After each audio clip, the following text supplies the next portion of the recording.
Hi, this is Mobile Max, and it's Sunday, July 13th, 2025. I was watching California Insider a couple days ago, and they had this woman developer. She has some kind of Italian name like Colati, or anyway, she was very articulate and very interesting. She was talking about the Pacific Palisades and Eaton fires, and in particular, the debris inside these properties that had to be removed.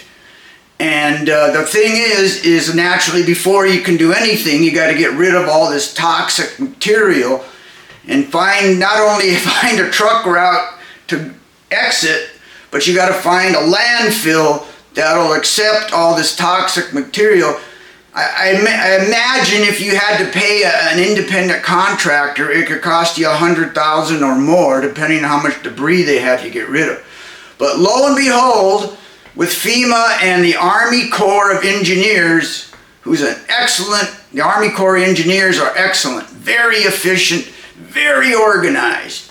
And they came in to rescue the day, and they offered to Pacific Palisades and Eaton fire victims a great deal. You sign the right of entry form.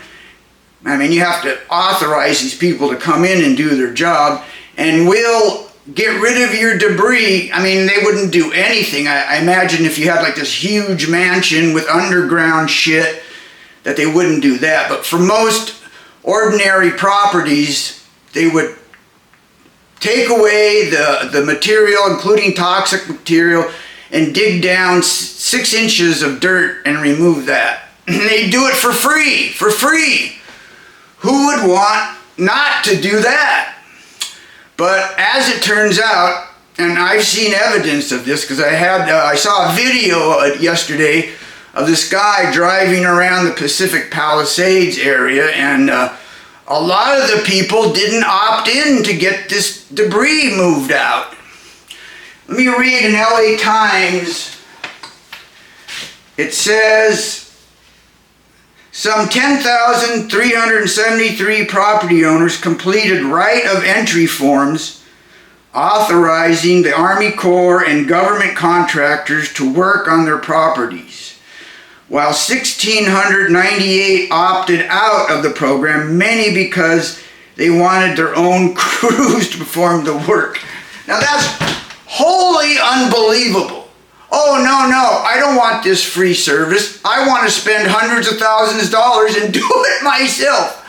That didn't make any sense at all. And then this Colati woman, who was on California Insider a couple days, was saying that a lot of these people weren't wealthy in Pacific Palisades because this Colati, she's the developer and she owns property in Pacific Palisades, and thank God for her, none of her property got burnt. But naturally, since she's the developer, she's very much connected to Pacific Palisades.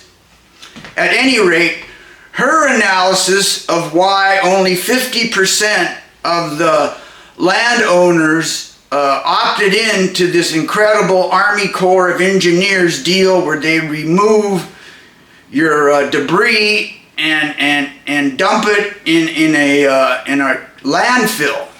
And that was always a problem too, because naturally a lot of these landfills are in the middle of residential areas, and the people don't want toxic material pouring in. But I guess because it was an emergency, and this was FEMA and the government Army Corps of Engineers, they managed to get it done. But here's my take on what's going on. I think there's a reason 50% of the people didn't want the Army Corps of Engineers to take their debris, the remnants of their house and stuff that was burnt down. I think it's because they were scared. Oh, wait, let me tell you what Colati said. She said because a lot of these people weren't wealthy, they weren't sure of what they wanted to do. A lot of them are retirees on a fixed income. They inherited the house.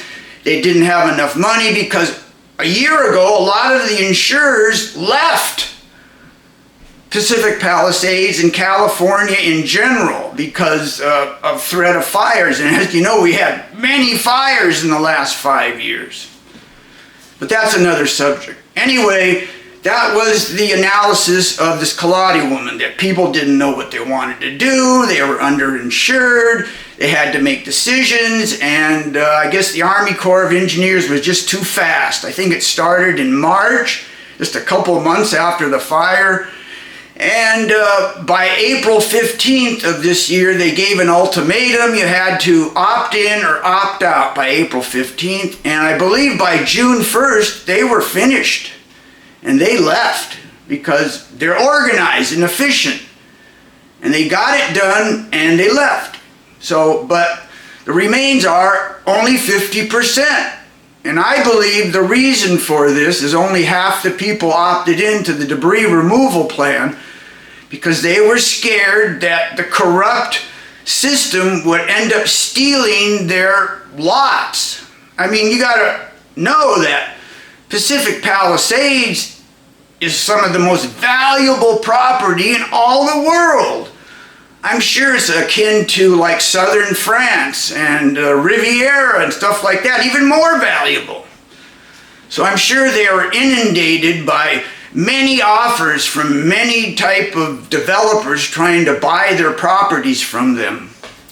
But I feel as though 50% of the owners of the property in Pacific Palisades fire area opted out and didn't have them remove their burnout stuff because they wanted to leave their property on their lot to prove that it was their property. Just like the tenant laws. You know the tenant laws in California, if you have like a shirt and you got mail in a house, you know, you can prove to a police officer that you have a right to stay there because you're a tenant. Same thing. People left their junk on their lots, not because they hadn't made a decision yet, but because they were scared somebody was going to steal their lot from them somehow, some way. And if they cleared all their junk out of there, they wouldn't have nothing of their own to prove that that's my property, that's my burned out junk. At least that's my take on it. I can't understand why if you had legal ownership of a house and it would cost you over $100,000 or maybe not at all, to have somebody take it away, the debris, take it away for free, why wouldn't you have them do that? Anyway, that's my take, is that we're terrified that the corrupt communist Democrats ruling Los Angeles and California now and their rich associates would find a way of stealing their property from them. And that's why they left their junk, burned out as it was, on the property. All right, that's all I got to say. Thank you.